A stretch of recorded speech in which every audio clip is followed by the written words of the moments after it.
Hi, everyone. My name is Sasha, and this is my podcast, Sasha4Books. And this is my very first episode. Yay. So today I'm just going to do my session zero or episode zero, the newbie episode. These are some questions from the Booktube Newbie tag by Brenda C. All right, let's go. So the first question is, why did you start this podcast? It says channel, but like, yeah, this is a podcast. And to be truthful, I just like talking about books. And to I'm just turning this into like a virtual book diary, and y'all just along for the ride. And I hope there's a lot of y'all that like to listen to books or read books or get on your Kindle, however you enjoy books. The next question is, what are some fun and unique things you can bring to the booktube? And again, this is gonna be like for my podcast.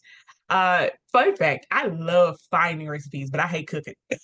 So I find recipes for my partner, and I like finding recipes in books, not even specifically books that like are dealing with recipes or have recipes in them, but if food items are mentioned within the book, I like to write those down so I can try to make them later, or if they are super simple, or see if my partner wants to try to make them.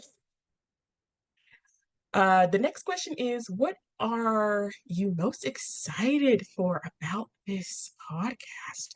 So I'm excited just to share books and have discussions with other people. Like, unfortunately, a lot of people that are around me aren't big book fans, and that's okay.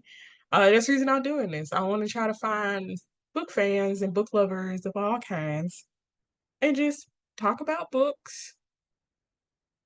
Why do you love reading? So I love reading. Now, this answer has changed over time. If you genuinely had asked me probably like 10 years ago, like I would be like, oh, I love to like get to escape reality and or so. And now it's just like I use books as like inspiration for like things that I want to change about like not just myself, but like in my everyday life or stuff that I want to do in like photo shoots or something like that. I use books as inspiration now. To I feel like it adds to my creative flow. Next question is, what book or series got you into reading? So, like a lot of people that are my age, I'm 29, gonna be 30 next year, and I got into reading through Goosebumps. It's by R.L. Stine, if you don't know, and it was definitely my gateway to reading. I will definitely say that was like I couldn't put a book down after I started reading those. The next question is, what questions would you ask your favorite booktubers and I guess, other book podcasters? Hmm. Oh, I would say, do you have a comfort book or book series? And like, why is it your comfy book? Because a lot of people have like that one book or that one series that they keep going to when things are either hard and I just want to know why. Like, what really brings that comfort to you? And it's fun because like everybody answer is going to be different. And even not just in the actual book or series that they pick, but their reasons of why. It could be like this one character or this one scene, or it could be the entire series that just keeps making you come back for more. Or it even could be like how you watch a movie over and over again, where it's like, I don't want to miss a single thing of this. I want to like memorize this. So I just want to know, like, why do you keep coming back to your comforts? The next question is what challenges do you think starting a booktube channel will be the hardest to overcome. So for me, I would say people not respecting my opinions. Like, we're all book lovers and we all have our different opinions. Now, I'm not going to say that, like, I'm going to agree with everyone, but I will respect your opinion of, like, oh, I think that's a good book. Oh, I dislike this book. I mean, I'm not even going to be mad if somebody be like, oh, I hate that book and I love the book. Like, yeah, we're all different. And I had to come to that realization about a book over, I think like a year or two ago, where it was like near and dear to my heart. I like grew up reading this book and I saw somebody on Goodreads like just tear it down in shreds. And I was like, I was gonna like put like, you don't know what you're talking about. But then I stopped and I was like, wait, you know, I am holding like an emotional childhood memory and attachment to this. And this person doesn't read that this person read the book when they were grown. So yeah, they're not gonna have the same feelings as me. So I'm hoping that other people can do that as well. Like if they hear my opinion and they don't agree with it, they can just be like, you know what, you don't have the same attachment to this book that I do. Or if I like a book and they don't, it's like we're just two different people. And I'm hoping that everybody can fully agree with it. And then the next question is, what did when did you start reading? So this is a uh it's not a long story, but it's a long story. So I grew up in Mississippi and I grew up uh when Hurricane Katrina hit. So I was of remembering age when it hit and power went out. We didn't have a lot going on. And I was a TV kid. I was always in the TV or listening to the radio. And with no power comes no TV. And the radio, we had to conserve the radio battery for listening to the emergencies and stuff like that. So we just couldn't have it playing constantly because we only had like two radios in the house. And one ran off these big double D batteries, and the other one ran off like it was my Barbie radio. And the somehow, some way, the double D battery one got wet when we were trying when some kind of way I don't even remember now. So we were just stuck with my Barbie radio. So I couldn't listen to music, I couldn't do nothing. So I finally picked up a book and it changed my life. I will say, I didn't know at the time that I was dyslexic. And so I didn't enjoy reading because it took me such a long time, words were really hard for me, and I just didn't know why.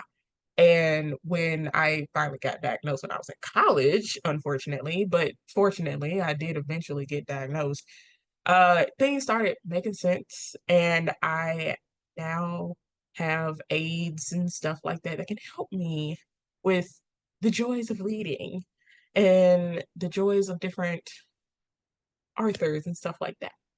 But yeah, Hurricane Katrina, that horrible, horrible time in my life is when I started reading, and I just haven't stopped since.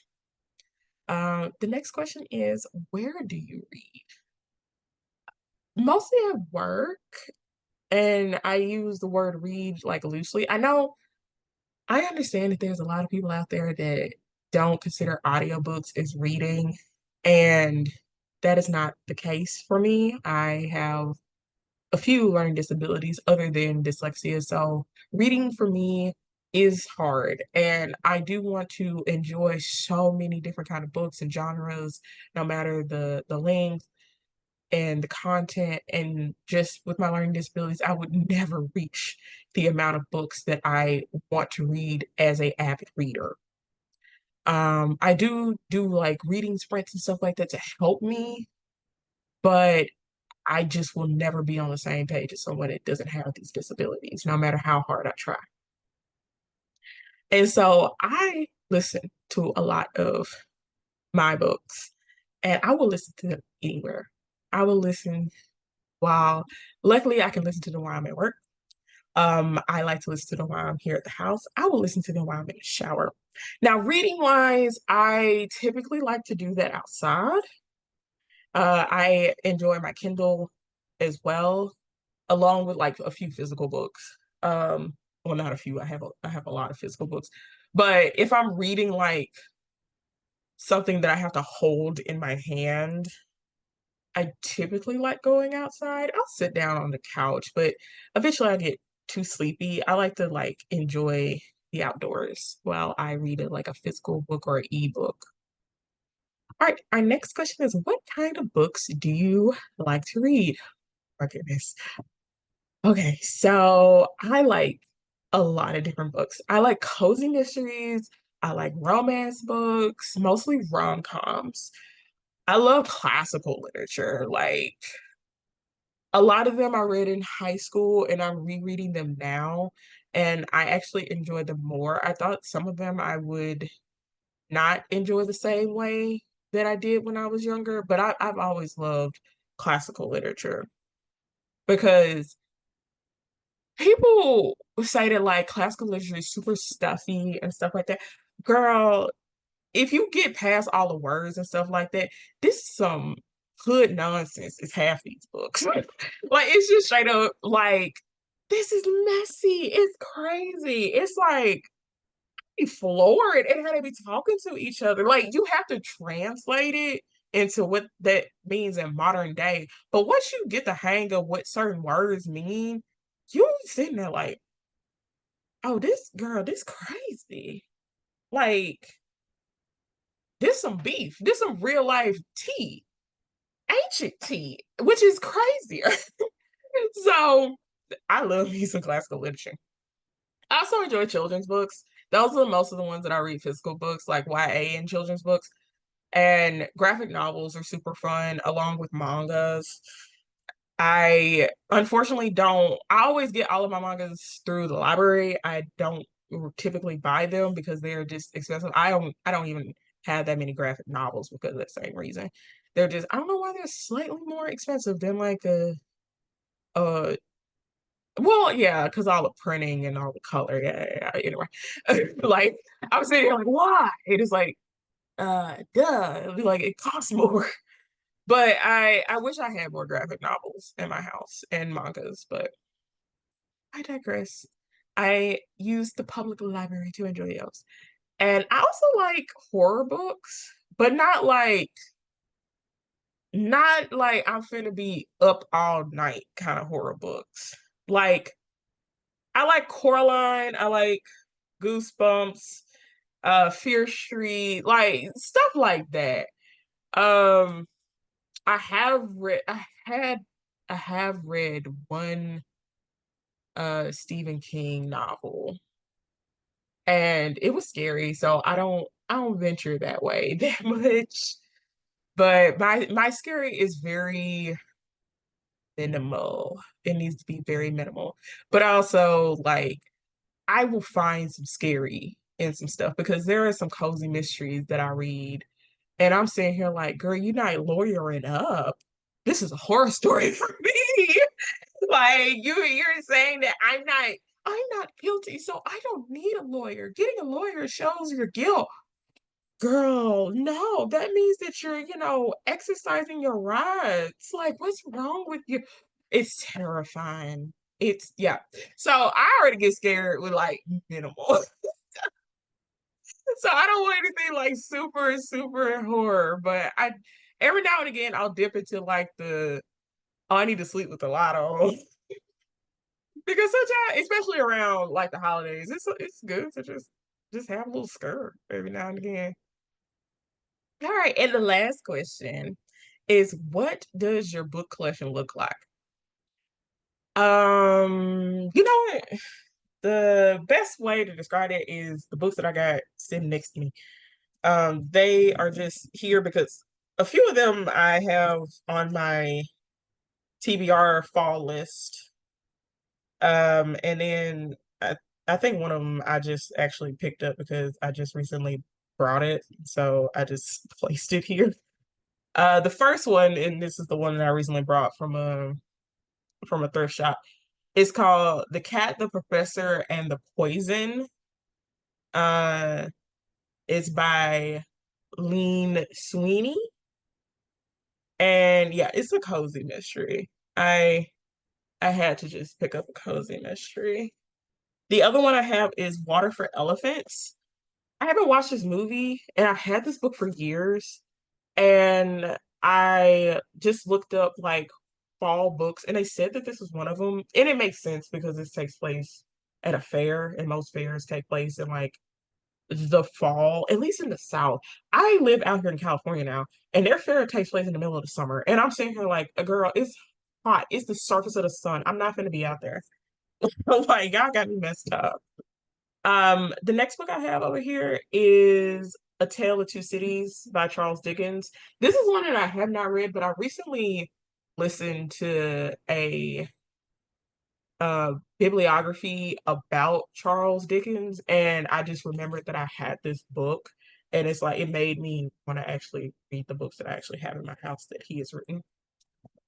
And then the last one here is Esperanza Rising. And I've had this particular book for a while, but I read it a long time ago. And I just enjoyed it so much that I kept it.